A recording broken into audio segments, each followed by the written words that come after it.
Olá, bom dia! Hoje é segunda-feira, dia 8 de julho de 2024.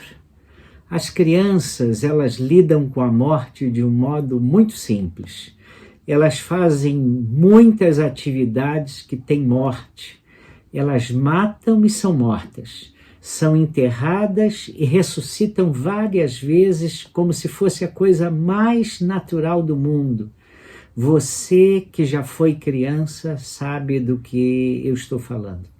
Aliás, um amigo meu disse que chegou numa casa e a criança estava brincando de polícia ladrão e matou, e ele não morreu. Mãe, ele não morreu, mãe, bota ele para morrer, mãe.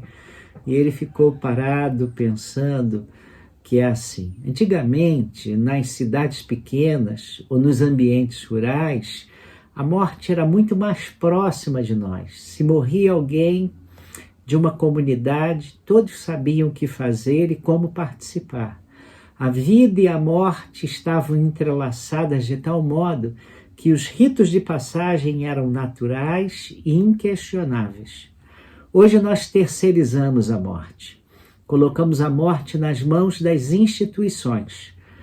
80% das pessoas morrem em hospitais.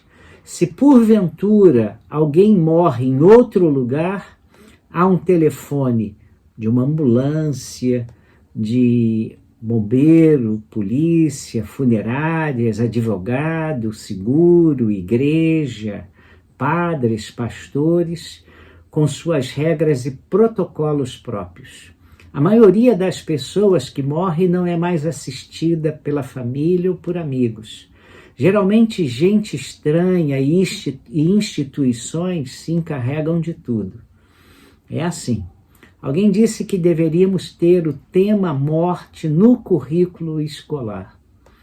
Muitas vezes encontrei famílias que não tinham a menor ideia do que fazer ou por onde começar nessas horas. Não conheciam os desejos do falecido ou coisa assim.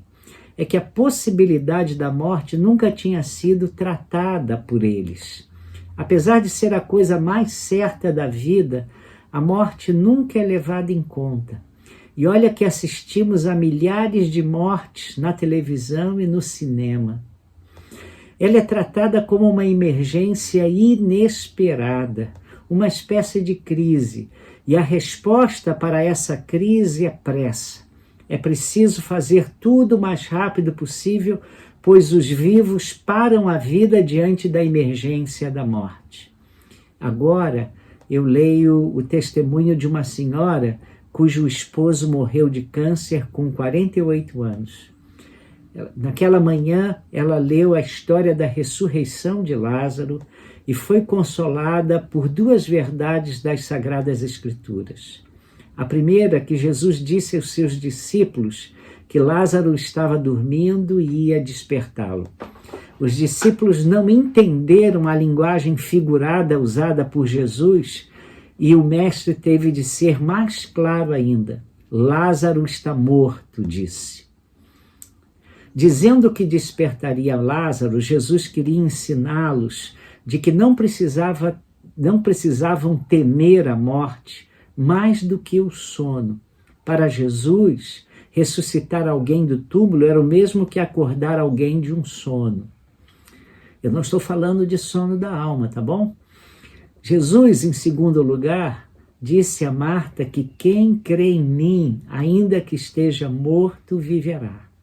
Cristãos não estão isentos de morrer fisicamente, mas Jesus prometeu que viverão eternamente. Isso lhe deu conforto e certeza. Estou falando lá daquela viúva, tá? Então, apesar da morte ser um tema impopular, que se tornou hoje tabu tocá-lo, as crianças têm muita razão. A morte, por mais doída que seja, pode ser tratada com menos temor, menos pavor, mais natural. Para o crente é um momento triste, de despedida temporária dos seus queridos, amigos, de um lado, mas um episódio cheio de esperança do outro. Pois lemos assim: Na casa de meu pai há muitas moradas. Se não fosse assim, eu vos teria dito, disse Jesus. E aí ele prosseguiu dizendo: e quando eu for e vos preparar lugar, virei outra vez e vos levarei para mim, para que onde eu estiver, estejais vós também. Promessa de Jesus é para um crente, quando ele morrer, ele vai para onde Jesus estiver, para que onde eu estiver, estejais vós também. Aliás, alguns dos hinos que mais gosto falam da morte do crente. Eu lembro de um velho cantor, Luiz de Carvalho, cantando: um portal se abrirá, Cristo me saudará, quando o dia eternal chegar. Lembro-me também do hino que mais gosto nesse tema: não mais dor, só o bem, só a paz, não mais noite também. Louvo a Deus por seu amor, viveremos na luz de Jesus, Senhor. Então, pensando bem, quando pensamos na morte, sobretudo na morte de um crente em Cristo, lembremos-nos do que as crianças nos ensinam: nada de temê-la, pois Jesus já tornou a morte completamente reversível. Creia, descanse. Vamos orar? Vamos. Pai, te louvamos, porque o Evangelho é vida aqui. O Evangelho é vida abundante que começa hoje, aqui e agora. Mas quando morrermos, estaremos para sempre com o Senhor, na casa que Ele foi preparar para nós. Muito obrigado por essa doce certeza. E muito obrigado por milhões de crentes que já viveram essa experiência e enfrentaram a morte com fé, como o apóstolo Paulo, que diz: combati o bom combate, acabei a carreira e guardei a fé. E agora a coroa da justiça me é reservada, não só a mim, mas a todos que amarem a vinda do Senhor. Que notícia extraordinária! Ajuda-nos, ó Deus, a olharmos para a vida como bênção, mas mais do que tudo, olharmos para a morte como o dia da nossa volta para o lar. Muito obrigado por Jesus, Ele que propicia tudo isso. Que segurança! Sou de Jesus. É o hino que minha mãe mais gostava. Obrigado por essa doce certeza. Oramos agradecidos no nome do teu Filho amado. Amém.